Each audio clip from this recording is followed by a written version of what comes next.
People know me mostly because of the World Bicycle Day, but there are two even more important, not very popular legislations at the UN level.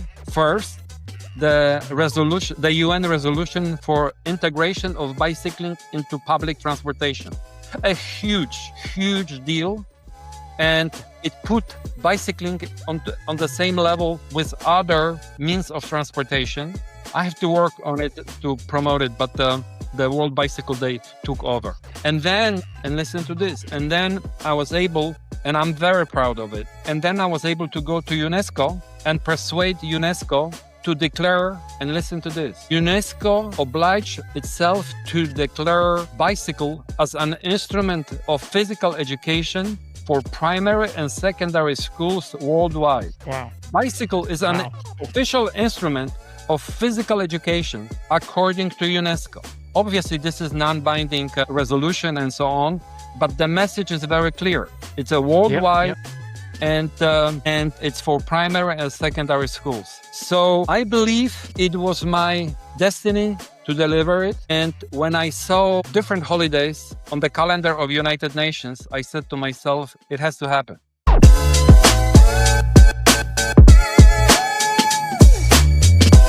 Welcome to Ride to Success, the podcast that takes you on a learning journey to a more productive, creative, and active life through the power of the bike. I'm your host, Pedro Couto Lopes. You can find me on LinkedIn under my own name. I'll leave a link on the show notes. And today's episode is about something most of us have experienced, but rarely stop to think about: the bicycle. For some, it's a childhood freedom.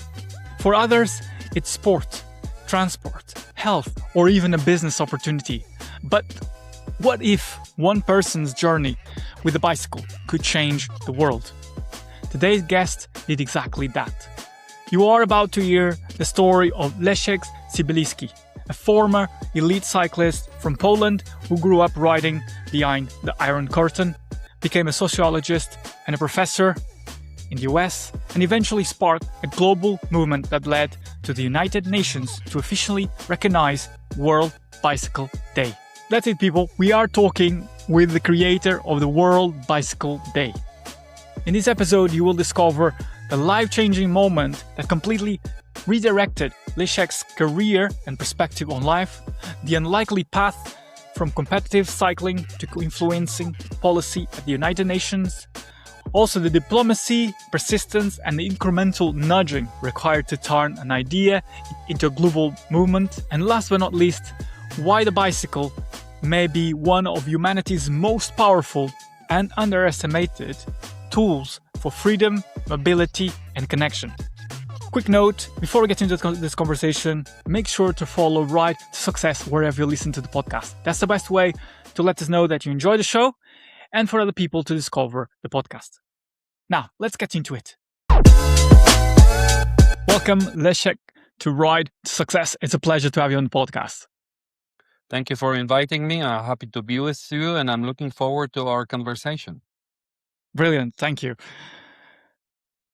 I wanted to start from a point of understanding a little bit more about your roots, because before the World Bicycle Day became a global movement where you were the main instigator to start it and to get it approved in the United Nations growing up, what has the bicycle meant for you? Well, I started my cycling adventure at age 11 in 1971. I joined a club in Poland. I'm native of Poland. And within a year, I became very successful. And I stayed with competitive cycling until, I believe, 1982. And I was mostly focusing on events related to speed. You call cyclists like myself sprinters.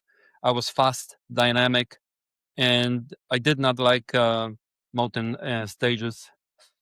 So track was velodrome was my home at the end of my career. So you mentioned you started cycling at 11 and you quickly became aware that you were very good at it to the point Yeah, where you next year, became in 1972, I came third in youth games in 7K 7K individual time trialing. right. Okay. So how did you came into cycling? Because obviously a lot of children come into cycling At that time, like parents buy them a bicycle for them to ride. But I want to understand because in 71 in Poland you're still behind the Iron Curtain.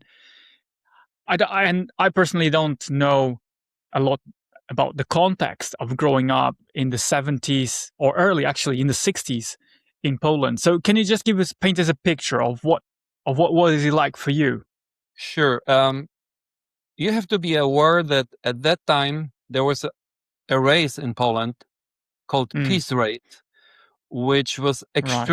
extremely popular in Poland, and it was like a holiday, um, multi-stage Ah, okay. event, and usually held in May.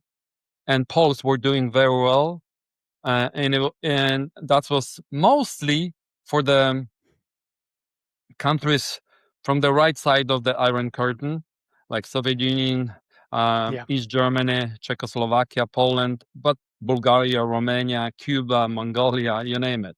But they Yeah. were inviting people from Italy, Belgium, the Hmm. Netherlands, even at some point from America. So that was the inspiring event, which Okay. I think was the main reason why young people at that time was interested in cycling.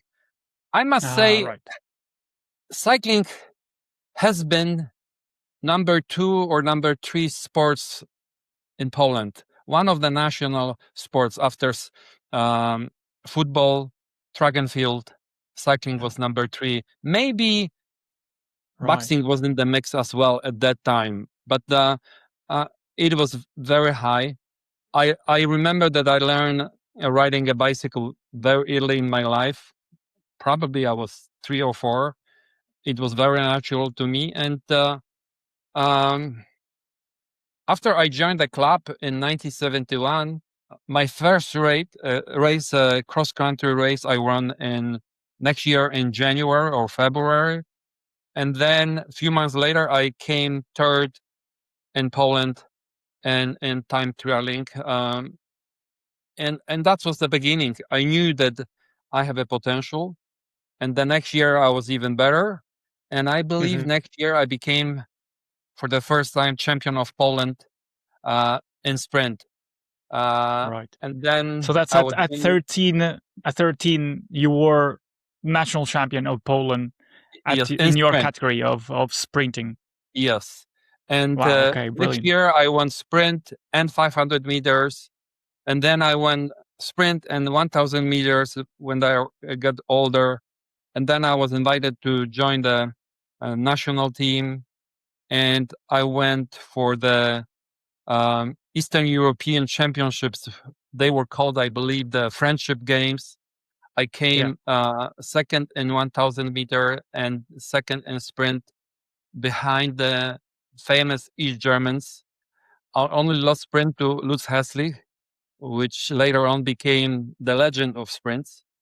And that's basically it. And Wow. it was very natural to me, and I enjoyed it. And since you mentioned the Iron Curtain, yes, it was opportunity for us to travel.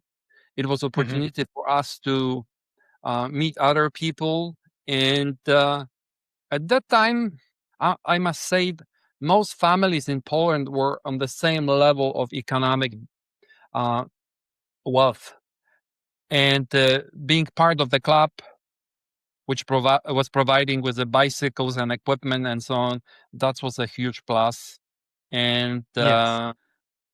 Makes sense. that's basically it.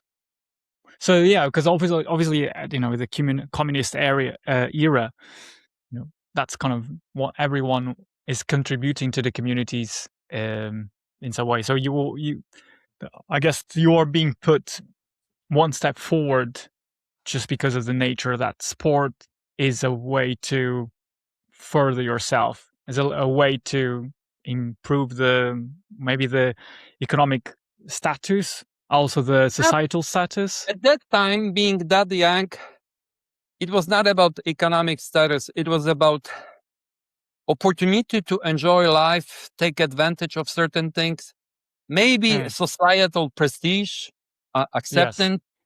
You were the popular kid, and you had several advantages associated with it. And obviously, that was good for your confidence. No question about that. And you had the imagination of what is on the other side. And, Yeah. whenever you travel, you learn a lot. You meet new people. You learn how to handle people. You learn how to emulate certain things, not necessarily related to cycling. Um, it's a great, Well, great opportunity to compare yourself, to put yourself in a different critical perspective. yeah, it's kind of it takes you out of your comfort zone, brings you new experiences through going to events, through traveling to other countries, even if they are still within the Soviet bloc. But it gives you the You life actually experience know that. one thing in terms of the Soviet bloc. There was one thing which was very good: education. We were very well educated, but we were not able to apply our education in real life. And Right. Okay. sport was the avenue for me, which allowed me to experiment and put into real life all those lessons which I learned in school, either in the elementary school or high school, or then later on at the university level. So it's good to be exposed to new people, to new situations. You learn and you gain experience how to move, how to connect, how to improvise, because you cannot plan everything in your life, and you have to be No. able to be ready to find yourself in unexpected situations. Well, yeah, of course. Yeah, that's the yeah, that's what it boils down to. With that's the essence of being flexible, being able to adapt. Yeah, that's a brilliant way of putting it. And I wanted to kind of understand as well, because you know you have this huge opportunity presented to you, quite obviously through your talent, but also through your work that you put into developing your skills and honing your craft in the velodrome. And kind of in the 70s, you you started going up the ranks within the cycling sphere in Poland. So Not only in Poland, you that's after a few years, I was a top-notch cyclist in the world in sprints. Um, right, apologies, in apologies. Okay. 1975, 76, I was top 3 in sprints and kilo. So Wow. I had the confidence, and it was good. I really enjoyed it, and what it taught me was that no matter what, even if you're gonna stand at the starting line with a line with the world champion, you have to find a way to outsmart him or to beat him or just to behave with dignity, even if you know you're gonna lose. So later on in my life, it helped me a lot to handle this pressure that you are on the same level as you know the world champions, Olympic champions. Yes, you are with them at the same level, and it's up to you how you're going to handle yourself, how you're going to apply your training, and so on. So, from a psychological point of view, that was an amazing experience. You mentioned work, hard work. I call cycling art of dying. If you know how to push yourself to the limits, then you can become a champion.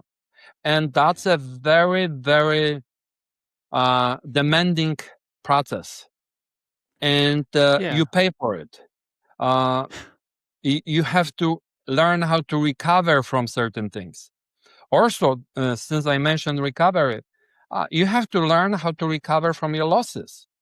And in cycling, you race almost every weekend, from early spring to late fall. Every weekend you have a race, and it's impossible to win all races. You're gonna lose. You're gonna have crash. You're gonna have issues.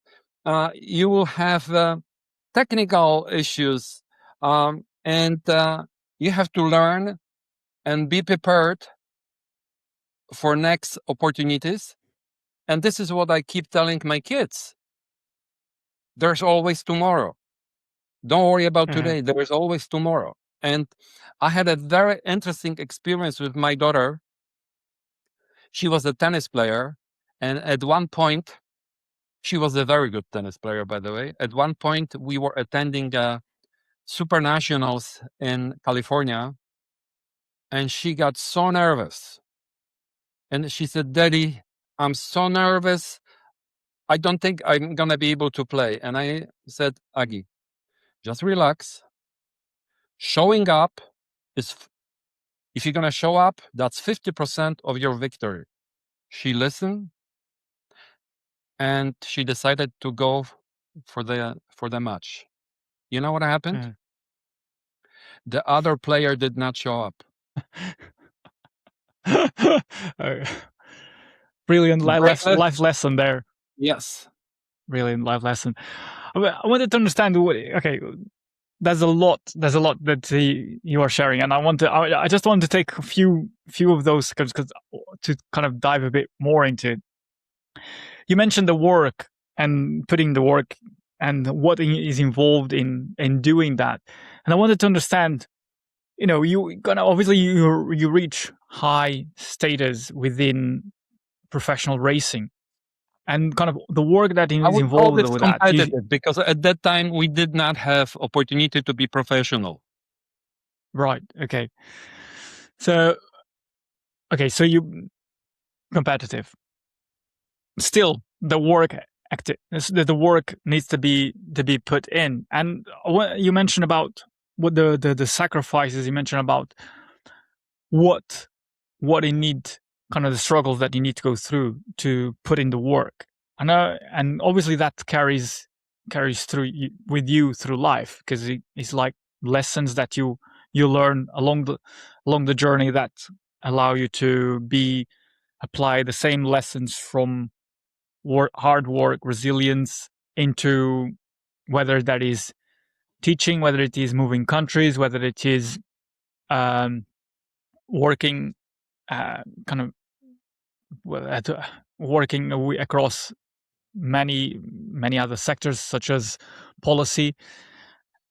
And I wanted to understand what exactly from your experience did your work that shaped you as a cyclist at a very competitive level, then you took away and applied in your academic career, in your policy and advocacy career as well.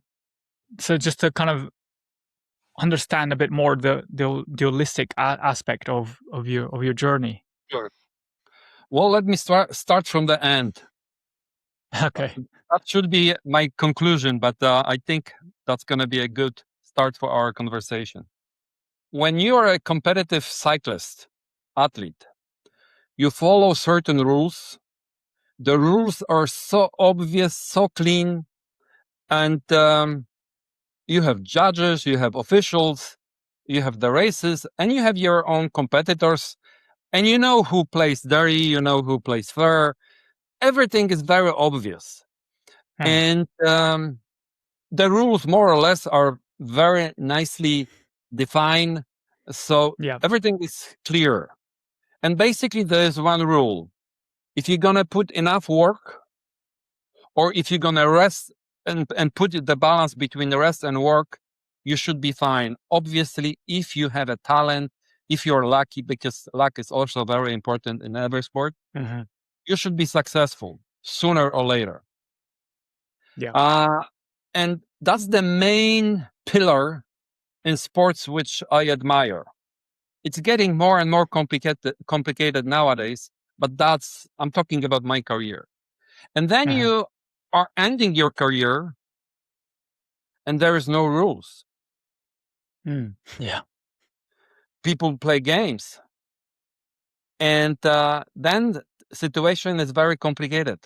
And this is where many competitive professional athletes are getting lost, because they are missing the rules. They are missing the fairness. They are missing the camaraderie and respect. You see, in cycling, we compete with each other viciously. But after we are done, deep inside of us, we respect each other. And, if you see someone who is talented, you admire his talent. If you see someone who works extremely hard, you respect his approach towards work. Yeah. So that's the final point. Unfortunately, when you are devoted to sports like cycling, you have to put a lot of work. And the work is associated with the rest. And you need plenty of time for both. You don't have many options for other activities. And from my observation, in 40s, 50s of previous century, the cyclists had second lives. Nowadays, when you're done, it's very difficult to explore different lives, because you are so focused during your cycling career, which usually lasts between 10 and 15 years or more. But that's the average. In order to feel accomplished, you have to compete for around 10 years or so. And those 10 years are very precious in real life, where you are focused on two wheels. You travel, you rest, you compete, and you deal with everything around your professional career. Then you stop, and there is a different game. And I think I was lucky enough to be in the transition moment. I was between those traditions of 50s, 60s, with new approach towards being very, very specialized, very committed, focus on cycling. And I think I was also very lucky. So, and again, as I mentioned before, luck is very important in sports. I don't want to sound superstitious, but without luck, you may have issues. Yeah, no, definitely. I mean, and I think I understand where, obviously any athlete will tell you that athlete is a massive part of being successful or being in the right place to get the opportunities.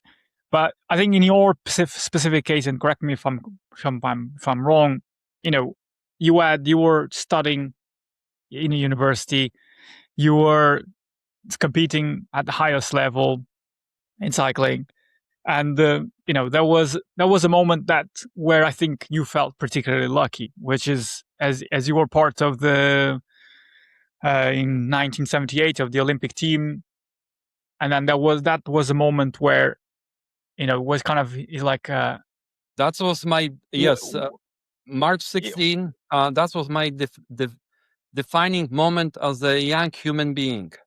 Before I was reckless. March 16th, 1978, you weren't in a training camp in Bulgaria, and that's kind of where where your life could have gone a very different path if you're not studying in Poland. Now, so tell us a little bit more about what happened on that day and what was the aftermath for you in terms of what the decisions that you took after that event. Well, in 1977, I was accepted to the sports university in Poznań. And in order to continue my education, to obtain my master's, and being able to do both education and competitive cycling, I needed to go through the first semester with regular students. Okay. Obtaining solid grades. That was the condition. And then after the first semester, with good grades, I could apply for individual track of my study. Okay. And for some reason, I was always paying attention to my education, and I was not pushed by my parents. That was coming from me. Always had a very huge respect for education. So I decided to go for the sports university. And as I said, there were some requirements. And when I was accepted, I went to my coach, the national team coach, and I told him that I would like to take a break from camps and preparations, so I can complete my first semester at sports university. And his reaction was very interesting, which I will remember forever. He said, "Hey, Sibilski, do you want to be a scientist or professional cyclist?" And I said, "Coach, can I be both?" "No, you're fired." And they fired me from the team. And wow. yeah. Oh, wow. And that was the end of the story. Obviously, I knew that if I'm going to be ready, they will have no choice to accept me in spring or during the summer. If you win the championship, you're the champion, and that's how you speak in sports. And during the semester, which I was attending at the school, I went for my session by a public transport, and I was sitting behind a guy who read the most popular Polish sports newspaper, daily newspapers, the Sports Review, that's the translation. And suddenly I see the names of my teammates. Right. Big names. I read quickly, I closed the eyes, and I said to myself, cursing very badly in Polish, "I'm here pretending a scientist, and they are winning the races." I thought that the names were associated with their victories in Bulgaria. Right. Usually in Bulgaria, the spring was much earlier, and they were organizing all kinds of races. So I thought that that was the result of their races. Then I opened up and started to read, and I froze. Wow. Their airplane from Sofia to Warsaw crashed. All of them got killed. Wow. So all of your teammates. Yes, all teammates got killed, and Wow. and I keep telling the story to my students that I'm a product of education. My life was saved by education, and that's the lesson. And I also mentioned this to my kids, and I made sure that they were aware of that. So it happened, but that was a defining moment in my life. From a very reckless young person, I became mature, responsible, but I already lost the full devotion to cycling. I was not anymore myself. And I started to look for different options and so on. And it changed my career. it changed my life. I believe that the reason why I'm speaking with you right now is because of education, and Yeah. and that's the story. Later on, we learned that this catastrophe was a very suspicious one. It's still under wraps of the Bulgarian Secret Service. We are Okay. working on it. I was able to promote the idea of unveiling a plaque at the Polish Olympic Center in Pruszków, then renovated the monument in Bulgaria through my contacts.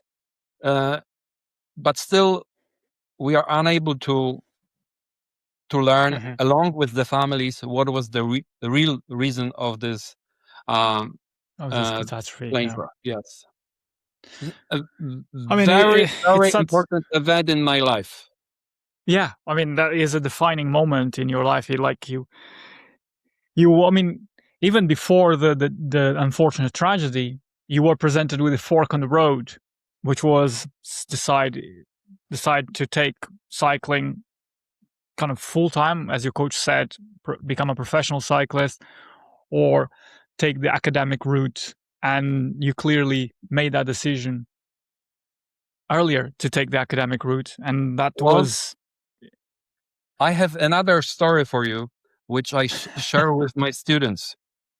I always, whenever I taught sociology of sport at the university level, I usually had 300-400 level classes, so advanced students Mhm. or even masters. And so we had the very deep, very sophisticated conversations. And whenever I felt they are ready to go even deeper, I always ask them a very simple question. What is the most important day in the life of professional athlete? That's a good one. Well, let's go into it then. So Well, the answer were coming from all over. But the answer which I was always looking for, the first day after the ending of the career. Are you ready to absorb real life? As I mentioned, no rules, no officials, more flexibility, and it's just a different world. Um, we hear a lot about dairy sports and so on. Yes, there are some issues, and we have to deal with it. But overall, sporting Olympic communities are very well organized, and they have Mhm. plenty of fairness in it. Obviously, there are some exceptions. There are some bad athletes, and there are some issues. That's normal. But comparing to real life, that's a challenge. And I'm a big proponent, after my experiences and my approach, to make sure that athletes are ready to Mhm. adjust to a second life. Yeah. And let's remember that after extensive uh, athletic careers, most of them are a little bit hurt because they push their body to the limits. So they feel their Yeah. knee, they feel their backs, they have issues with their heart, they have issues with their livers. They are not the same, and they abuse their bodies. Let's be Yeah. honest. And when you abuse your body, you have to pay for it. Yeah. I mean, that is. I guess that. Well, I guess that is a byproduct of being an athlete. When you watch the Olympics, and I recently watched the Winter Olympics, and you are in awe of the athletes, or when you watch professional cycling races, you are in awe of the athletes. You see them perform amazing sporting feats that when you really start to think about how you compare this to a normal human being, to someone that enjoys riding the bike for pleasure. And there is the gap between a person riding a bike for leisure and an Olympic or a professional cyclist is just vast. And now that comes at a cost, whether it is physical, whether it is psychological, because you are Yeah, the mental pushing your part is body even more to the complicated. limits that Yeah. to limits that kind of are difficult to push to, and that involves the kind of embracing pain to a level that is discomfortable. You don't want to be there in that position where you're feeling pain, but that's the only place you have to be in order to grow, in order to develop, in order to be better than your competitors. That's there is a saying, you need to be comfortable with being discomfortable, and here that perfectly applies. And yeah, but it's interesting, that you hear a lot about the stories of athletes that in the Olympics, for instance, that is not that we're touching on this topic, that some athletes will win gold and afterward will feel at a loss because they've worked so hard, they have excluded so many people, so many opportunities from their life just to have this narrow focus, and in this opportunity that that you feel like, I'm lonely now, like where is Or life everyone that was very boring for them because they went so high when they received the gold medal. The emotions were so high, the appreciation was so wide, and then it's so quiet, so silent, and they are missing this excitement. It can be very depressing. The mental side of past career is also very important. We deal with many mental issues after the sports careers of many athletes in many sports. Yeah, and kind of, you are also, that's, I wanted to bring this to close to your topic. You are, and correct me if I'm wrong, but you're specialized in sociology. Correct. And kind of looking back at your journey through being a young athlete, a young cyclist, raising up the ranks, going into university, and then having this, which is a traumatic experience, is not seeing your teammates that you have worked with day in, day out be killed by a tragic accident that is still to this day remains unexplained. It makes you think, like, how, was sociology always an interest point to you? Was it something that kind of you wanted to know more about once that kind of that fork in the road in 1978 presented itself to you? Not really. My Okay. interest into sociology was very natural. I was always very much into people. I like to interact with people. I really enjoy being a teacher, and I return to this. I was always attracted by people, and that's what was always fascinated to me. And you have to remember one thing, that after cycling career back in Poland, I taught physical education for a few years in elementary school and in high school. And in between, I needed this excitement. I became a cycling reporter and photo reporter for the Polish equivalent of Sports Illustrated. I was doing this for a year or two, but then got tired and lost interest. And then I started to look for different options, started my family and so on.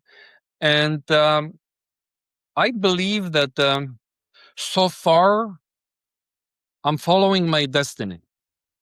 I'm very lucky in terms of what I'm doing.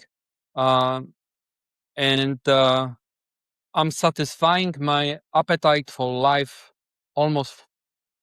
And I had my excitement in the past. Now I like to sit, eat, do different things, and that's basically it. Mhm.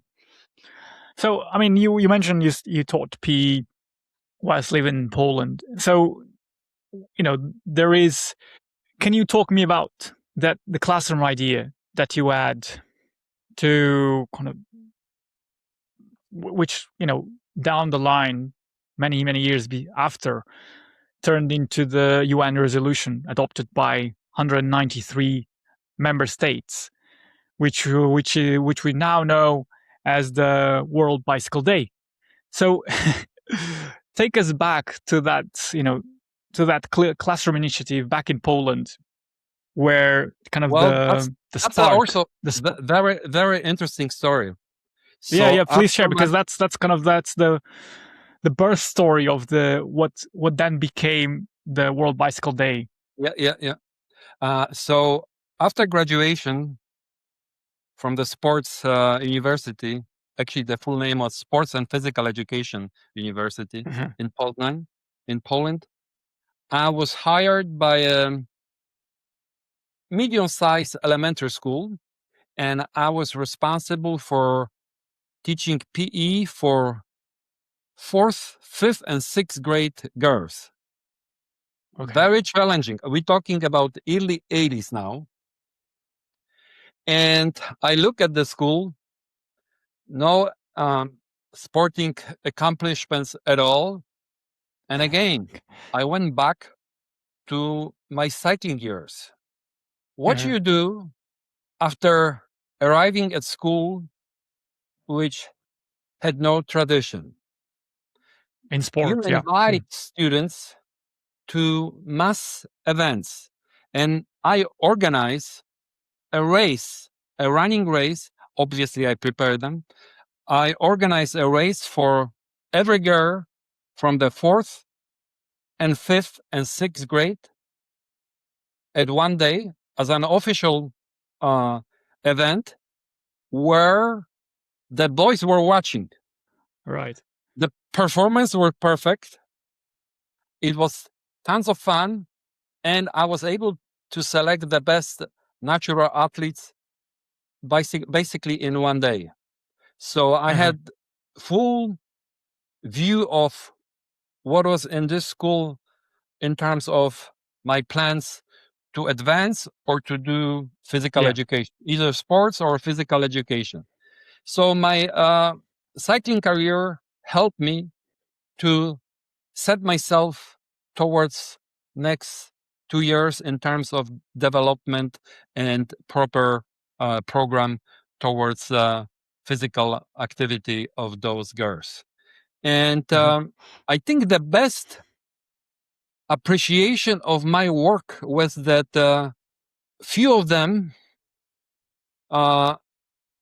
later on in their lives went to study at the University of Sports and Physical Education as PE teachers. And I think that was the best way for me to appreciate my commitment, because they wanted to follow my footsteps. So that's the one thing. Later on, many years later, when I was teaching here at Catholic University, sociology of sport. Here you're talking about the US. Yes, now I'm talking about the US. Usually my classes were on the 2nd, 3rd floor, and something started to bother me. And I said to myself, I'm teaching sociology of sport, and these students take elevator to my class. You know what happened next? I said, no more elevator. Everyone is using stairs except those who are having medical issues.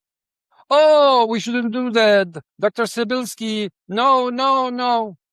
After 2 weeks, everybody was excited, and my classes were alive from the get-go. They were not sleepy, they were ready to do something. So it is important to add your holistic beliefs into whatever you do.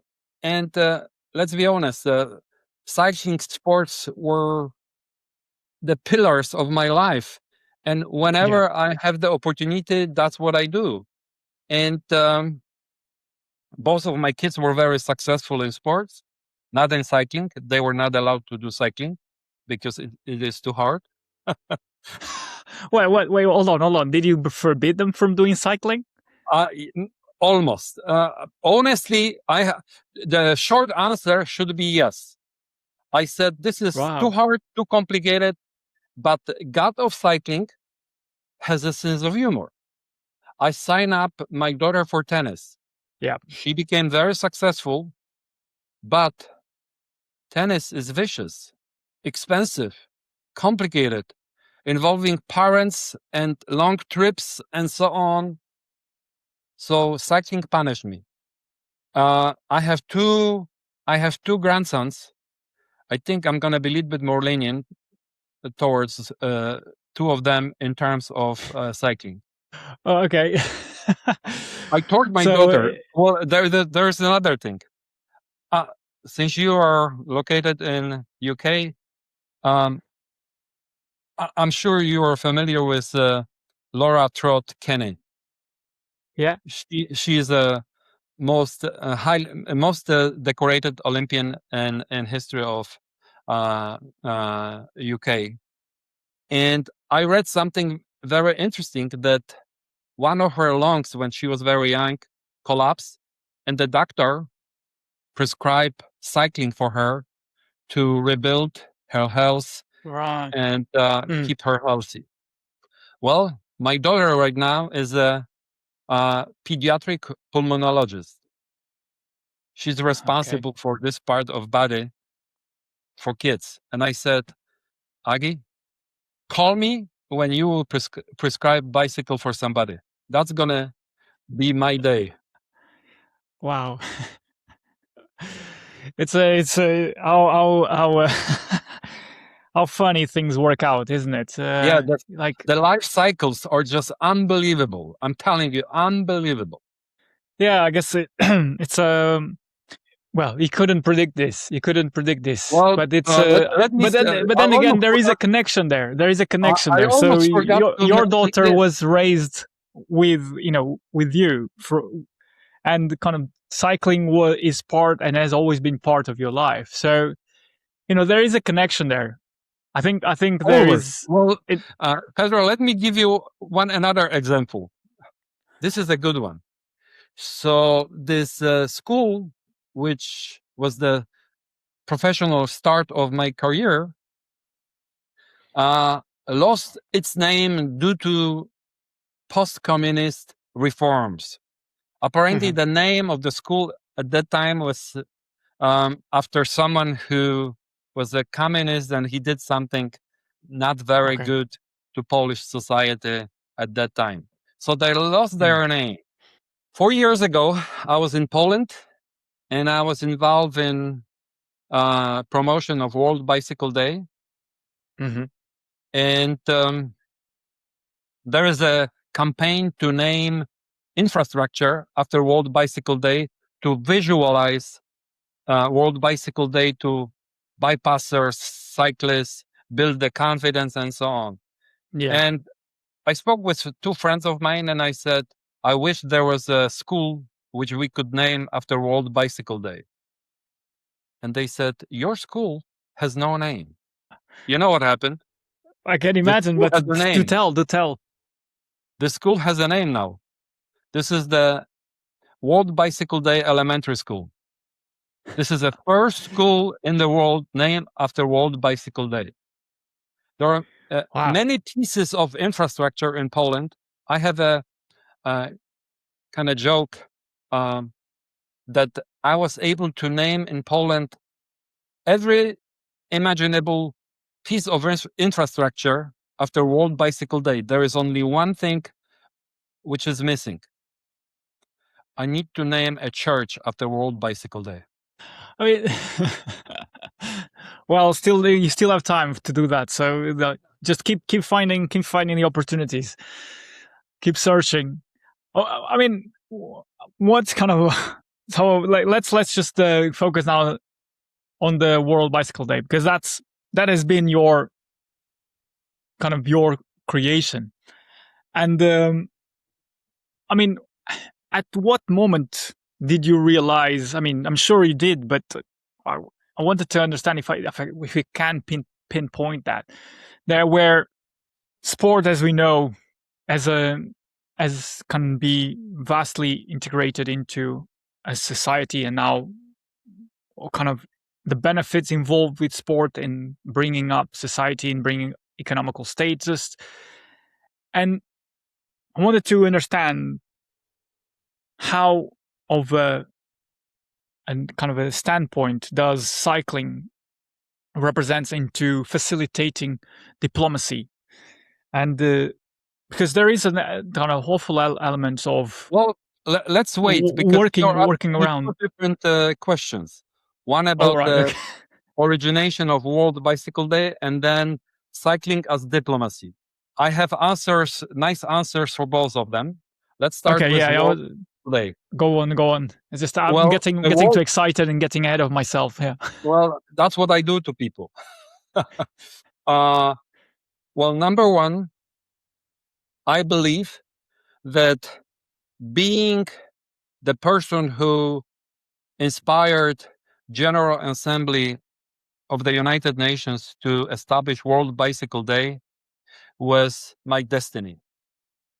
And I believe that not many people were, I may sound not too humble, but I will explain myself. Not too many people were in a position to do that. Okay, first, I spent almost 10 years in cycling. So we have to be under assumption that I understand competitive cycling. Then I became a PE teacher in elementary school and then moved to high school. And in between, I was a cycling reporter and photo reporter. Then I obtained my PhD. And while working on my PhD, I was deeply involved on athletes with disabilities. Paralympic movement became my passion. And I was even a member of the education committee at the International Paralympic Committee. Through this connection, I was introduced to procedures at the United Nations. And I was one of those who created the decade for persons with disabilities. So I knew how things work.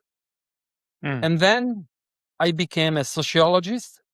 I became an academic teacher who were dealing with adults. And then I became a consultant for the World Bank. When you put all those pieces together, let me tell you something. I had no choice. I had to come up with this. And you see, people know me mostly because of the World Bicycle Day, but there are two even more important, not very popular legislations at the UN level. First, the UN resolution for integration of bicycling into public transportation. A huge, huge deal. And it put bicycling on the same level with other means of transportation. I have to work on it to promote it, but the World Bicycle Day took over. And then, and listen to this, and then I was able, and I'm very proud of it, and then I was able to go to UNESCO and persuade UNESCO to declare, and listen to this, UNESCO obliged itself to declare bicycle as an instrument of physical education for primary and secondary schools worldwide. Wow. Bicycle is an official instrument of physical education according to UNESCO. Obviously, this is non-binding resolution and so on, but the message is very clear. It's a worldwide, and it's for primary and secondary schools. So I believe it was my destiny to deliver it. And when I saw different holidays on the calendar of United Nations, I said to myself, it has to happen.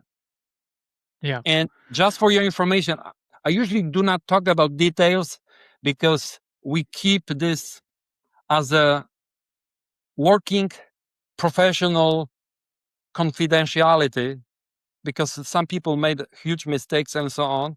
But for your information, and that's what I shared with many. I never wanted to be the one. Never. I always wanted to delegate this idea to somebody. But each time when I was delegating it to somebody, they said either no or they were messing up. I give you two examples. First example. So when I came up with this idea of World Bicycle Day, it was obvious to me that I'm going to approach the ambassador of the Kingdom of the Netherlands to take this over and take care of this. Mm. You know what? He said no. Mm. He's not interested. Right. So that's one example. Then, when I was introducing the idea of World Bicycle Day to my colleagues who were involved in science of cycling at the Velocity in 2016 in Taipei, Taiwan, I introduced to them, let's do the World Bicycle Day. They were amazing, excited. And I passed this to ECF, the European Cyclists Federation, to the current CEO and the president, hoping that they will take care of this. Mm-hmm. And after I introduced this, I said to myself, done, I can move on. Let's forget about it. It's good. By the way, during my introduction, one of our colleagues from South America raised a very interesting issue, which was a huge boost for me. She said that the World Bicycle Day has a very positive connotation, as Car-Free Day has a negative. And that's why we should promote World Bicycle Day, because this is a positive approach. So after I announced this, that was day before the end of the conference, the Velocity conference in Taipei. The next day was the finishing speech by the president of the ECF. And he says, from now on, I commit that I'm going to start working for the World Cycling Day. I said to myself, that's what I was not asking for. Because when you have to remember, that was 2016. Cycling at that time was under tremendous pressure related to doping and so on. Mm-hmm. I wanted to focus on bicycle as a something loyal, which was created for humans and never let us down and so on. And after I heard that, I said to myself, no way. I have to take this over and deliver. And and there were many more issues like that. And later on, I became so focused on it that I knew that I'm going to deliver. And obviously, Lady Luck was on my side. I have to admit it. That at some point I was approaching right people. But you know what? Sometimes luck in terms of people is with your approach towards those people. If you respect them, if you have passion, if you explain to them certain things, you can achieve a lot, and you can connect with them, and you can create a very nice collaboration, which benefits everybody. So, I mean, it sounds wonderful that all these pieces together, that through, obviously you had the idea, and obviously you are trying to look for the right incumbent to carry that idea forward. But at the core of it, sometimes, when the idea is born of you recognizing that there's a gap that needs to be celebrated. We need to have a holiday that is not yet exist, and that kind of is born from your from your journey, from your history as a teacher, as a sportsman, as an academic, and all putting all this together, all your experience working with the Paralympian delegations in Poland. I mean, it kind of it reminds me of that, when you are, going through your professional career, and kind of it's never a straight line, and you are building a myriad of options that you can have at your disposal, at your disposal, and that kind of is like putting pieces together. Sometimes you're making and you are creating this puzzle, but it's not only There are until a two certain remedies. point where you can see the full picture building before your eyes. There are two remedies and one foundation. First of all, you have to be competent. You have to know what Sure. you're talking about. And my past allow me to do so. And sometimes when people talk, I don't have to talk because I know what has to be done immediately. I connect the dots. Second of all, you have to be persistent. Without being persistent, you're not going to be able to achieve anything at this level, because there are other issues. And let's be honest, bicycle is a soft topic for people at the UN. So I needed to know my place in this entire commotion of United Nations. And third, I believe, and this is my favorite phrase, I believe in incremental nudging. Which is Incremental nudging. associated with persistency, but you just have to continue. You just have to do. You have to be respectful. You have to, and again, cycling taught me how to deal with losses. When somebody is telling you no because no, and you know that this person is just lazy, you just have to, move on and keep going, because you know that your idea, your concept is the winning concept. Yeah, you believe in the idea so much that you are prepared to put in the work, and whether it is through constantly knocking at doors, and when the door closes, you just try a different way of approaching the problem. And this is an Plus, interesting. all those people who failed me, who disappointed me, or who tried to go around me or behind me, actually they became the fuel for my passion. And as I said in the You are beginning, speaking like a true sportsman, like yeah, exactly. I was not planning, Pedro. I was not planning on being involved in the final touch. Each time I was hoping that I'm going to give it to somebody and they will take care of it. I was just happy to have this idea. And I had no expectations. But each time something was falling apart, something was not right. And I knew that I had to take over and carry the water to the next station. So with that, I wanted to kind of focus a little bit on diplomacy, because working to get anything approved at the United Nations, as you or kind of touched upon, kind of with a few examples, it requires a lot of, as you mentioned, a great way of putting it, incremental nudging. And with that, you have to be very diplomatic, and you have to speak with the right people and know how to speak to them. And just from because this is such an interesting topic, because it's like you can apply that to, whether you're starting a new job, whether you are trying to look for a new opportunity or get promoted. There is an element of that you can get from this.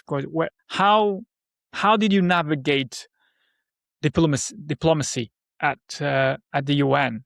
Because it's such an interesting topic, that where and also very nuanced. So just just wanted to shine a light a little bit on that, and if you can give us a bit more context into the kind of how things shaped through this process. Well, I have to be honest. At that time, I was an active academician, and when you present your business card as an active academician, it usually creates some respect.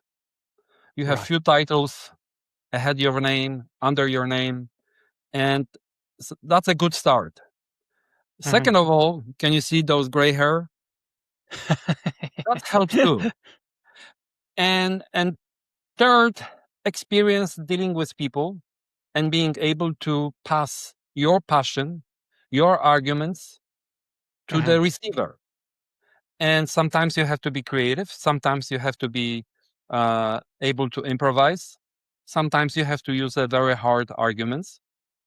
And I must say that bicycle has so many arguments to defend itself that it was relatively easy.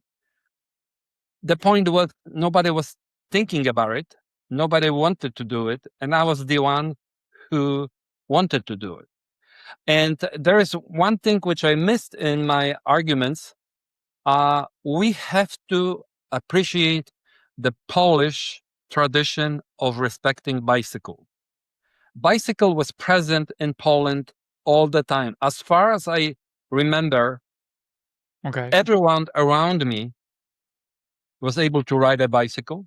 They were using bicycle, mostly for transportation and mobility, very rarely for recreational reasons. There was no such a thing like a tourism, cycling tourism at that time. And then competitive. As I mentioned, it was a top sport in Poland. So definitely Poland has to be credited for me being able to deliver World Bicycle Day to the world and to all enthusiasts of cycling, because they instill some respect for bicycle. I was surrounded by the culture, which was not as obvious as it is in Copenhagen or in the Netherlands, but it was there. It was there, and I think that was also very important. And many intellectuals in Poland like to use bicycle as a form of being free and moving forward. At some point, after dealing with so many diplomats at the United Nations and other UN agencies, including World Bank, I came to a conclusion that diplomats are the best trained messengers for promoting bicycle. Why? Do tell more. Yeah. Why? Because they are well traveled, exposed to many cultures, and for an intelligent people, educated people, expose and train and being open-minded, because usually they are very open-minded. They respect bicycle, and in many cases, the diplomats carried their bicycles to their missions when they are abroad and so on. And I decided to approach Polish Ministry of Foreign Affairs to create a project, Polish bicycle diplomacy. And it was huge success because we were able to engage Polish diplomats all over the world to promote bicycle within their communities, with their colleagues, or to show to the others that the bicycle can be a very good instrument to be part of diplomacy in general. And that I really liked it. When you promote bicycle, you have to be very creative, because if you're going to focus on riding, you may miss the point. You can include, and you that's one thing that I wanted to touch on, because when we think about the bicycle, you can obviously have multiple interpretations of what the bicycle means to you. But there are several ones, and I'm going to say a few ones that are associated to what it means as the World Bicycle Day. And then you want to think about the bicycle, you think about a mode of transport, you think about a better health outcome through riding bicycles. You think about the social inclusion that it brings, the education factor. You mentioned that physical health, and the bicycle is a great vehicle to improve education, health as well, social inclusion, and let's not forget about the climate. The benefits that it brings to the climate if you have less cars and more bicycles on the roads. And when you think of all these topics, do you, from your perspective, do you think of all of them with equal value within? Because the bicycle is such a humble vehicle, but it also quite a beautiful design one, and that kind of has endured kind of decades and decades of still being relevant in the in lives of many children, lives of adults, and is still very much a kind of a tool for freedom. You talked about it earlier on. So when you think of all these elements that what the bicycle represents, does one stand out for you, or do all of them have equal value when you think about what the bicycle means in the grand scheme of things? Well, first of all, you have to be very flexible, and you have to customize your approach if you promote bicycle. Obviously, the element of transport and mobility is number one, and then you go with whatever is needed. And I know one thing: when I go for a ride, which I'm gonna do right after I will end the program with you. You see, I don't know at this point if I'm gonna turn left or right after leaving my home. That's the freedom, and I really enjoy it, and it's a great thing. And you go, you pass people, you pass places. It's really, really good opportunity to get rest, relax. It's so many of them, and this is a very unique invention by humans for humans. Yep. And we have to respect this in a very unique way.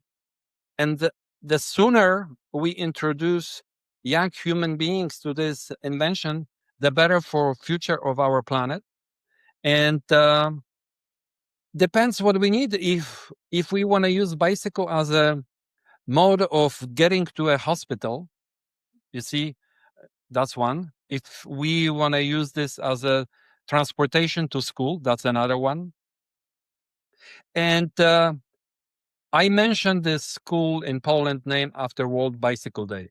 I told the principals that I'm not interested in raising an Olympian from the school. My goal for this school is that every graduate of this school will be able to ride a bicycle. This is it.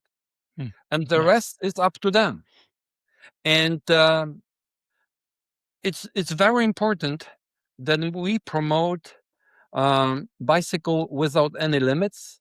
We are flexible, and we just have to use the arguments which work, because we believe in this instrument, and it's just an amazing invention. And we just have to remember that bicycle was invented very late in 1817, but because of one reason, because of this huge volcano eruption, which started to push people to think about other modes of transportation than horses, which were dying at that time.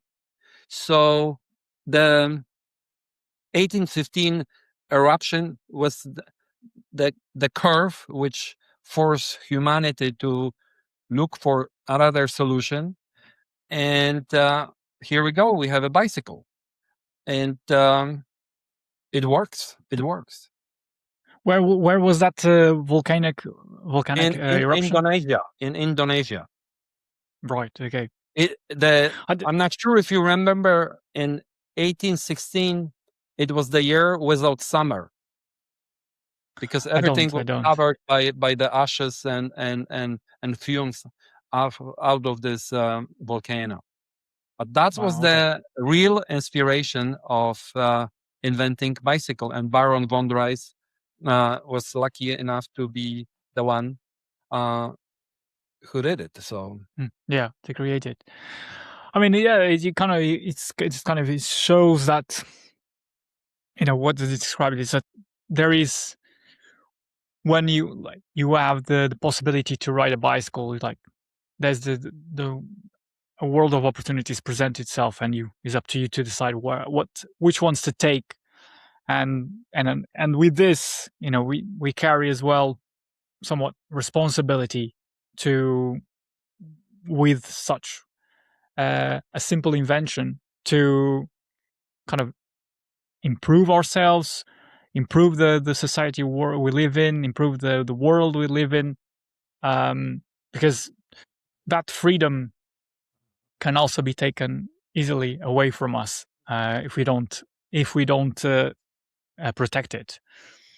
And we're talking about social inclusion, we're talking about economical, we're talking about political. So that there's the bicycle you mentioned being a soft topic, if I'm not mistaken, from your days of trying to get it approved with the United Nations. But yet is an invention, and is a tool that can touch everyone regardless of their background, of their economical status, of their political inclination.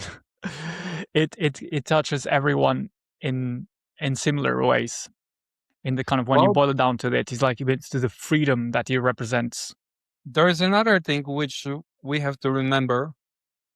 When we had the flooding in Valencia, bicycle were the solution. When you had the power outages in Barcelona, bicycle came to the rescue. In Ukraine, that's the most popular mode of moving things. Fukushima, same thing. And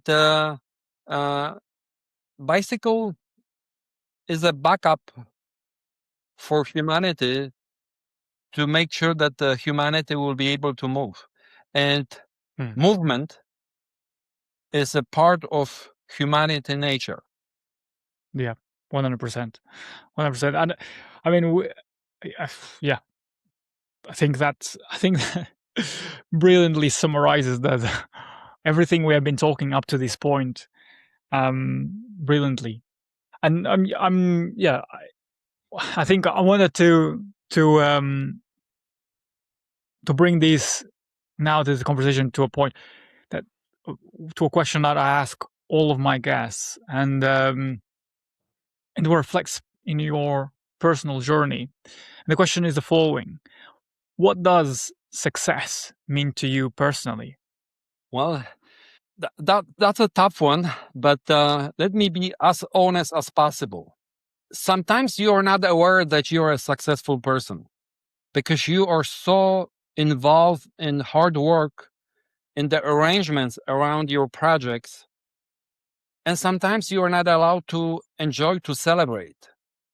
And I think that the best measure to have self-appreciation is when you go to sleep and you sleep well, without second thoughts, and without being chased by demons or ghosts of your mistakes and so on.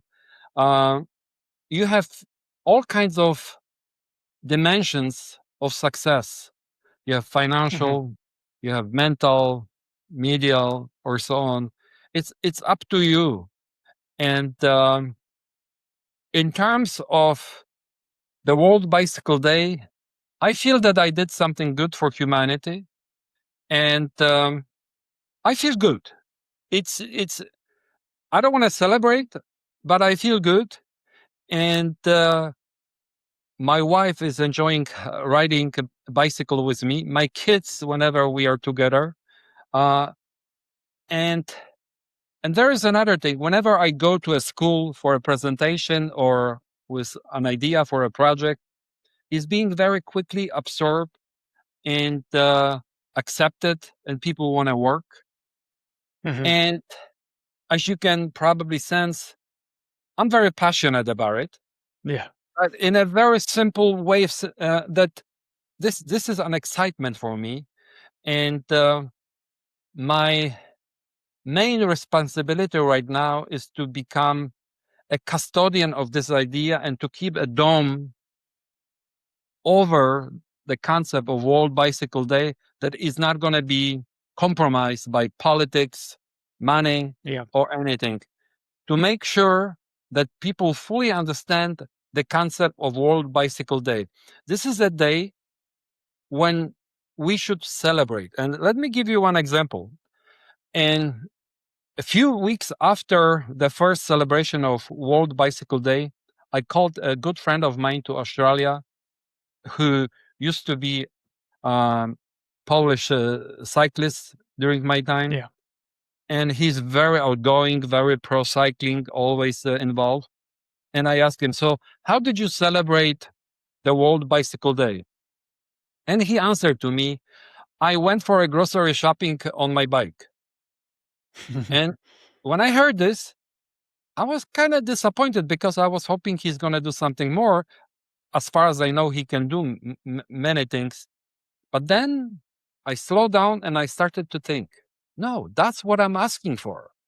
Do something simple, something doable, something which is going to make you feel good. You don't have to organize a ride. You don't have to organize a race. You don't have to do anything big. Just go and show up yourself with a bicycle to other human beings. And that's fine. And that's, we have to be, we have to have a very high aspirations, but you can achieve them by, little modest steps. And that's basically it. I mean, wow, that's such a great response. I mean, I'm I'm just taken aback by it in a positive way. And yeah, it's kind of, it's very well put.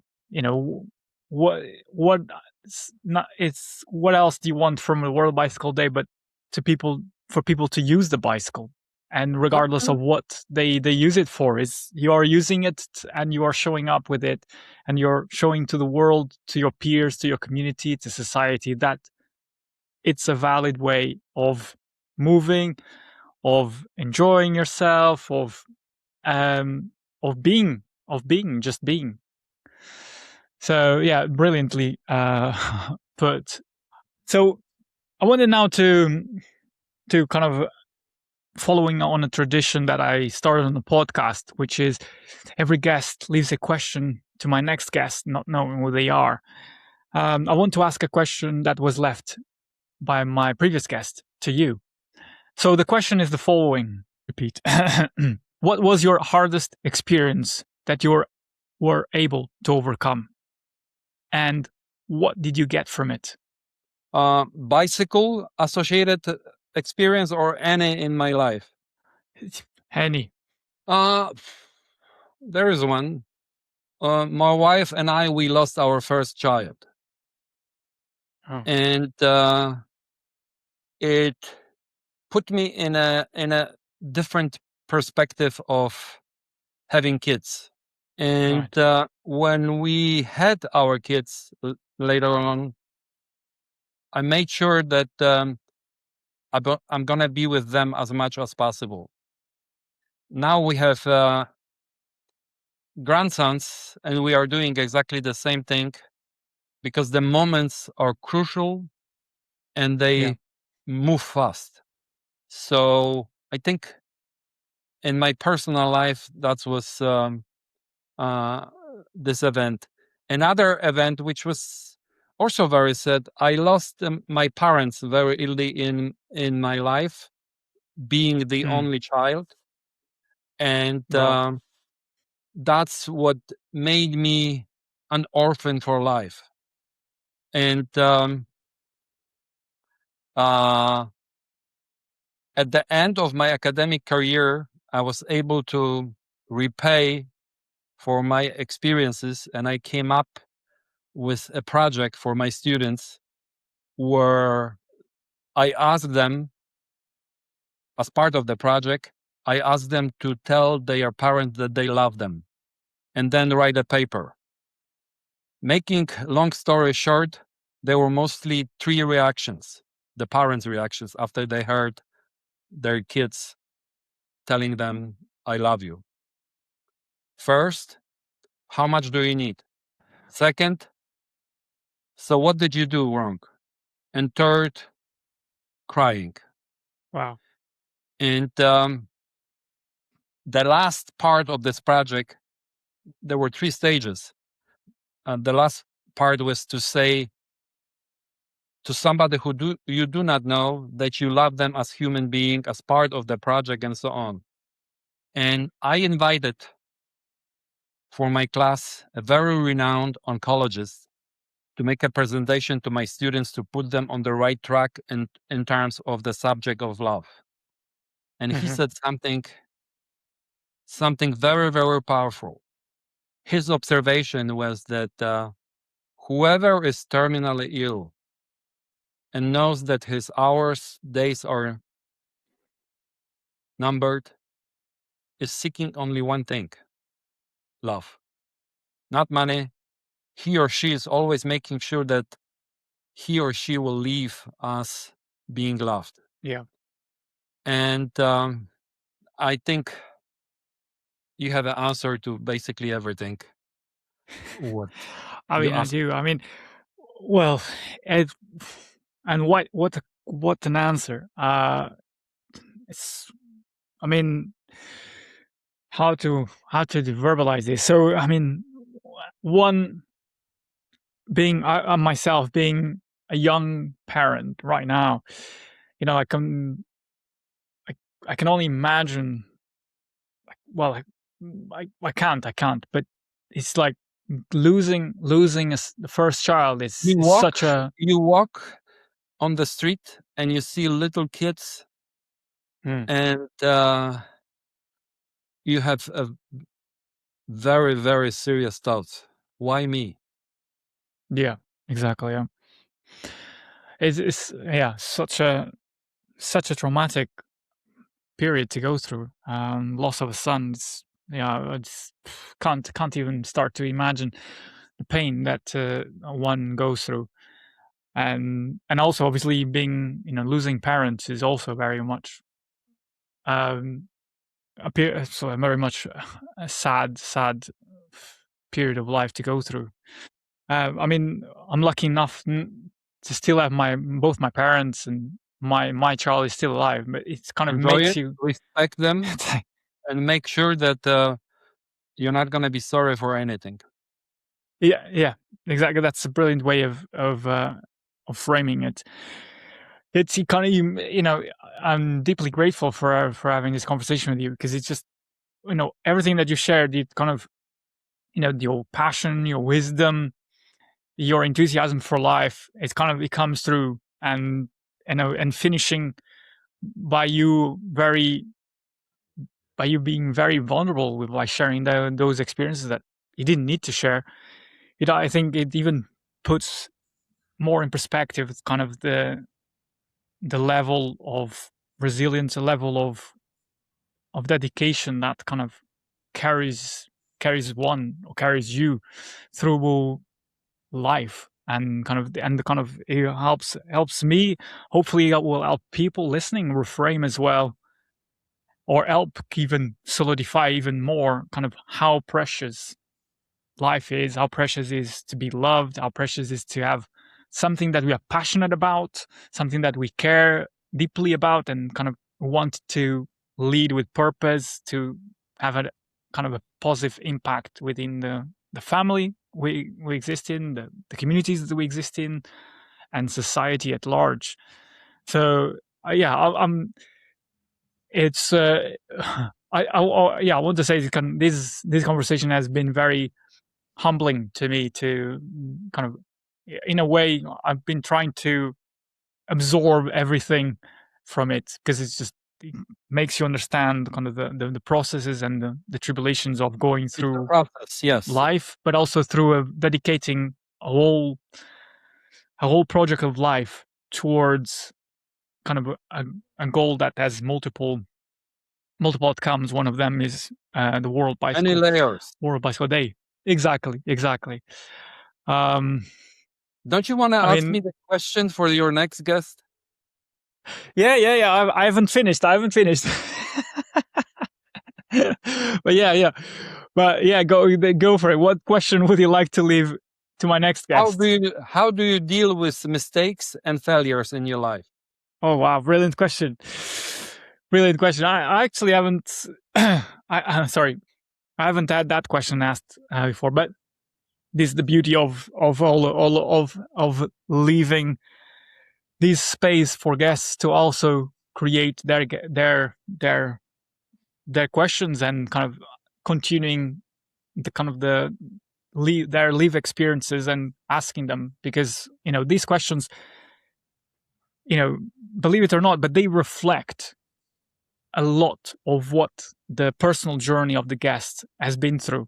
And I think this question coming from you, again, brilliantly highlights kind of, your personal journey, what the failure and mistakes have informed your progress, your life, and the kind of the decisions you've taken along the way. So yeah, brilliant.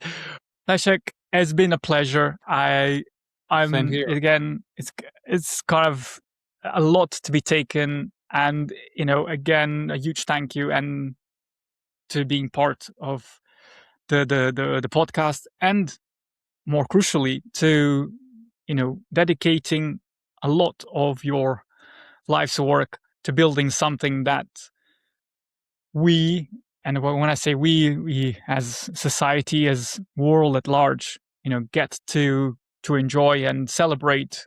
And I'm privileged to, well, even though you are in US, I'm in London. Sorry, I'm in UK. We're sitting across the pond from each other, but we get to have this amazing conversation. So thank you for your time. Pleasure is on my side, and it was a great opportunity to share certain things, because I don't want to take this stuff with me. I want to leave things behind and allow other people for reflection and to learn from my experiences.